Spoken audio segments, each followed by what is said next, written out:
வணக்கம். சற்று முன் கிடைக்கப்பெற்ற மிக முக்கியமான செய்தி ஒன்று வெளியாகி உள்ளது.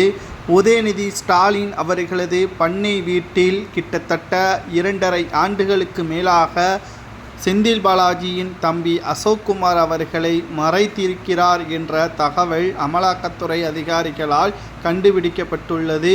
சட்டத்திற்கு விரோதமாக பண பரிவர்த்தனை, சொத்து குவிப்பு வழக்கு என்று கிட்டத்தட்ட செந்தில் பாலாஜி மீது வழக்கு பதிவு செய்து விசாரணையும் நடத்தப்பட்டு வந்த நிலையில் முக்கிய குற்றவாளியே செந்தில் பாலாஜி தம்பி அசோக்குமார் தான்.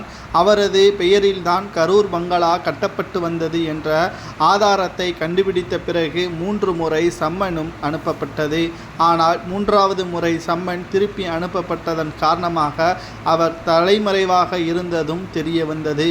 கடந்த 2.5 ஆண்டுகளுக்கு மேலாக செந்தில் பாலாஜியின் தம்பி அசோக்குமார் அவர்கள் எங்கு இருக்கிறார் என்ற தேடுதல் பணியில் ஈடுபட்டு வந்த அமலாக்கத்துறை அதிகாரிகள் சிறப்பு பாதுகாப்பு படையையும் செந்தில் பாலாஜியின் தம்பி அசோக்குமார் அவர்களை கண்டுபிடிப்பதற்கு தேடுதல் பணியிலும் ஈடுபட்டது. ஆனால் அவர் எங்கு இருக்கிறார் என்று இத்தனை வருடங்களாக தெரியாமல் இருந்த நிலையில் உதயநிதி ஸ்டாலின் அவர்களது பண்ணை வீட்டில்தான் மறைத்து வைக்கப்பட்டிருக்கிறார் என்ற தகவலும் தற்பொழுது கிடைக்கப்பெற்றுள்ளது.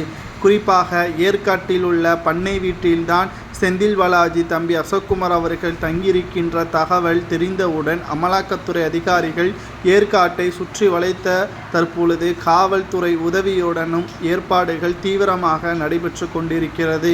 இவரை கைது செய்துவிட்டால் நிச்சயம் செந்தில் பாலாஜிக்கும் 10 முதல் 14 ஆண்டுகள் வரை சிறை தண்டனை கிடைக்கும். காரணம், செந்தில் பாலாஜியின் தம்பி அசோக்குமார் அவர்கள் கொடுக்கின்ற ஆதாரம் மற்றும் வாக்குமூலம், அவரிடம் இருந்து பெறப்படக்கூடிய அனைத்து தகவல்களும் திமுகவின் மற்ற அமைச்சர்களையும் சிக்க வைக்கக்கூடிய வகையில் அமையும்.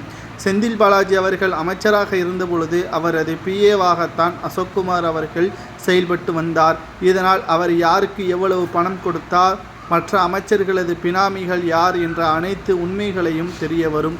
இதனால் செந்தில் பாலாஜி அவர்கள் மூலமாக உண்மைகளை கண்டறிய முடியவில்லை என்றாலும் செந்தில் பாலாஜி தம்பி அசோக்குமார் மூலமாக பல உண்மைகளையும் தற்பொழுது அமலாக்கத்துறை அதிகாரிகள் கண்டுபிடித்து விடுவார்கள் என்ற தகவலும் தற்பொழுது கிடைக்கப்பெற்றுள்ளது.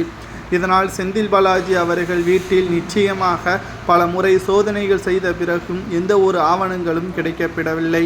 காரணம், அனைத்துமே செந்தில் பாலாஜியின் தம்பி அசோக்குமாரின் பெயரில்தான் இருக்கிறது. இந்த முறை செந்தில் பாலாஜி தம்பி அசோக்குமார் அவர்கள் வீட்டில் பல்வேறு ஆவணங்களையும் ஆதாரத்துடன் பண்ணை வீட்டில் கைது செய்யப்பட்டால்